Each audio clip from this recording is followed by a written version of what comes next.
Hi, welcome to I think this is 6 of our exploration in contemporary art.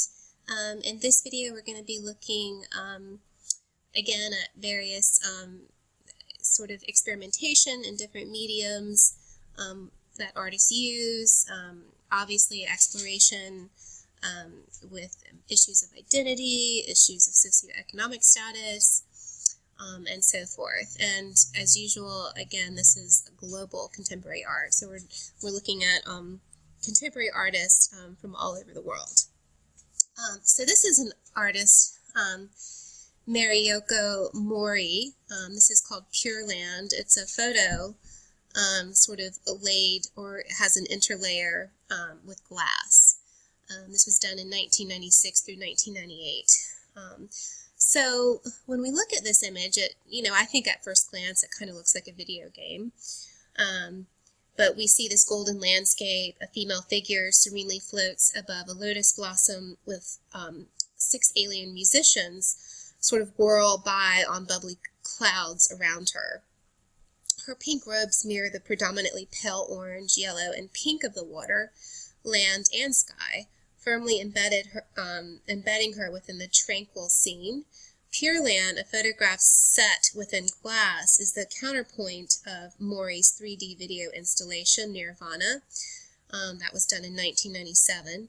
Nirvana animates the imagery we see in Pure Land, viewed within a darkened room with the aid of 3D glasses. Nirvana's audience was limited to a group of 20 people at a time. During the 7-minute video, the central female figure would hum and whisper echoed rhythms as if meditating, while the little musicians floated around her.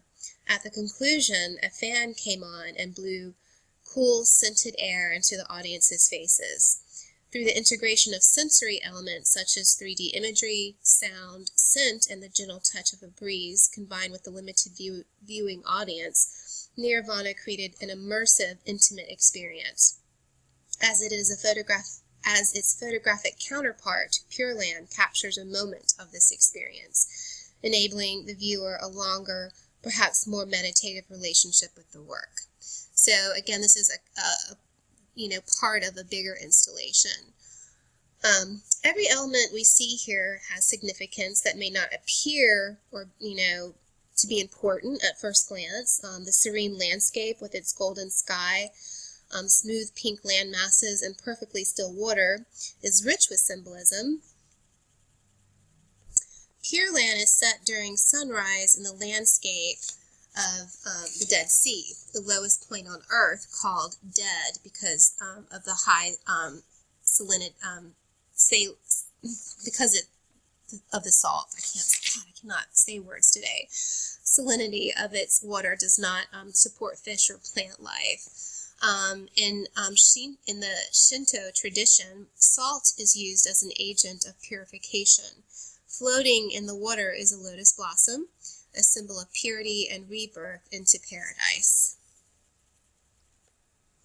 So this lotus blossom, resembles the one in Mori's 1998 sculpture installation, Enlightenment Capsule, which you see it featured here on my left. And it featured a rainbow-colored acrylic lotus blossom set within a space-age capsule illuminated by sunlight.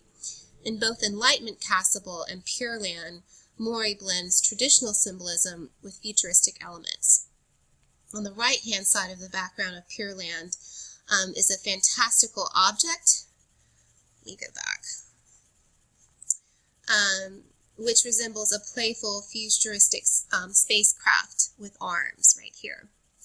This may be a variation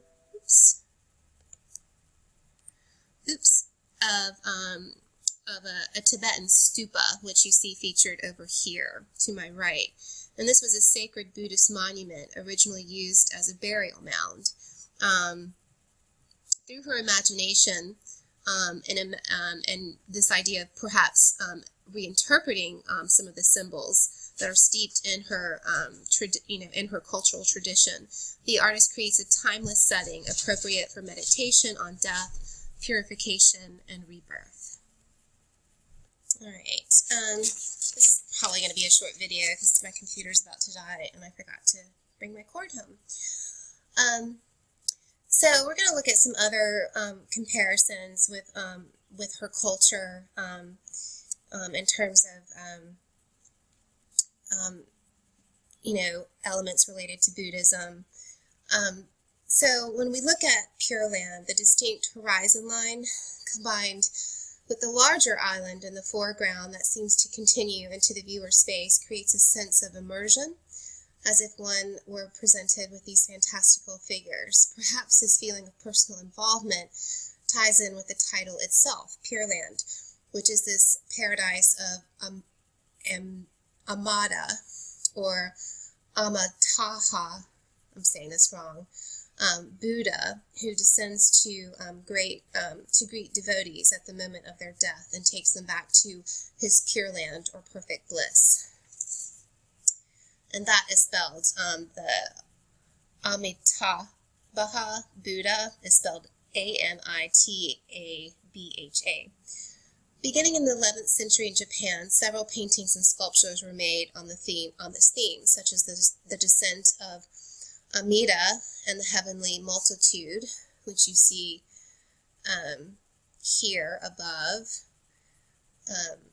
So in the typical imagery, you see the Amida Buddha resting on a lotus blossom and holding his hands in a symbolic gesture known as a mudra. And this is, and usually the figure is typically surrounded by celestial attendants in a sea of swirling clouds. So you can see how this is very reminiscent to Mori's work. These attendants are bodhisattvas, enlightened beings who act out of great compassion to help others achieve enlightenment. So this goes along with the Buddhist tradition. In the sculptural examination from Byodo in the temple, 52 bodhisattvas fly on clouds on either side of Amida Buddha. Some are seated quietly with their hands joined in prayer. Some hold a lotus blossom to receive the soul of the deceased, while others are playing musical instruments. In Mori's version, these celestial attendants are pastel-colored alien figures with large pointy heads and delicate bodies. Each figure plays a different instrument as they float on this light blue, bubbly cloud.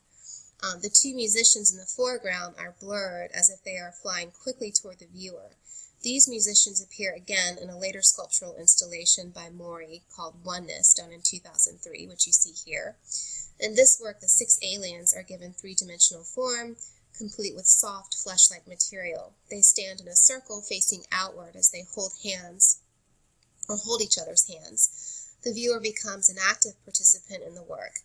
When a person hugs one of the figures, its eyes light up and you feel its heartbeat. As in the Nirvana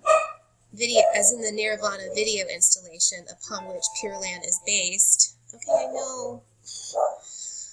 Mori seems to want to engage more than just the viewer's sense of sight, and for its participant to have a direct experience with the artwork. Perhaps more significantly, oneness is a metaphor for bringing in the outsider, achieved through revealing commonalities of experience. Chloe, be quiet! Hush! Be quiet.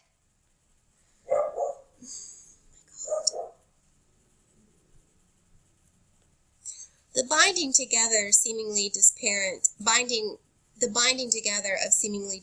realities is a central theme throughout Mori's work. So another theme we'll confront is this idea of the artist using herself in her work.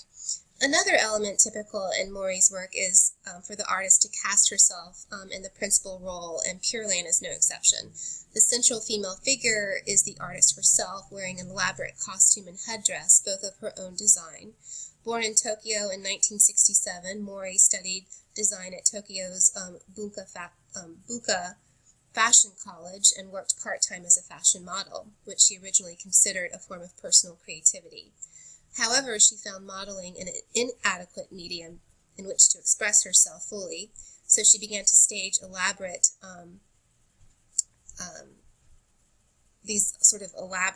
installations, taking full creative control of the process, acting as a director, producer, set and costume designer, and model. This recalls the practices of other photographers like Cindy Sherman, who we looked at earlier, as well as another photographer, yes, Musama Morimura, the Japanese photographer notorious for substituting himself for figures in famous paintings throughout history. In the Pure Land photograph, Mori's light blue, pupilless eyes gaze serenely somewhat beyond our vision. Like the Amida Buddha, she rests above a lotus blossom and holds her right hand in a mudra of blessing and teaching. The circle formed by the index finger and the thumb is a sign of the wheel of law. So in her left hand, she holds a Hoya Yu, or a magical wishing jewel in the shape of a lotus blood. This figure is inspired by Kichi Oten, originally an Indian goddess, Sri Lakshmi, who is sort of a Hindu goddess, who was eventually incorporated into Buddhism and typically represents fertility, fortune, and beauty. Here, Mori bears comparison with the well-known 18th century painting of Kichioten from Yukushi Ji Temple in Nara, which you see here to my left. Similarities include the serene elegance, softly flowing gown, and wish-granting jewel. The 8th century painting depicts the clothing and an appearance of an elegant lady of the Chinese Tang dynasty, and it may have been an object of veneration during the annual New Year event when devotees prayed for happiness and fertility. In this manner, a beautiful, elegant woman was seen to embody the ideas of good fortune and prosperity, and became an object of worship. By taking on this ancient persona, Mori dissolves her own identity and is transformed into the elegant Tang lady and a goddess of fortune, while simultaneously performing the welcoming role of Amida Buddha. Mori's enlightenment self-representation descends to guide the viewer into a pure land of perfect bliss, of her own creation. Perhaps more significantly, the artist seeks to lead the viewer into her immersive paradise.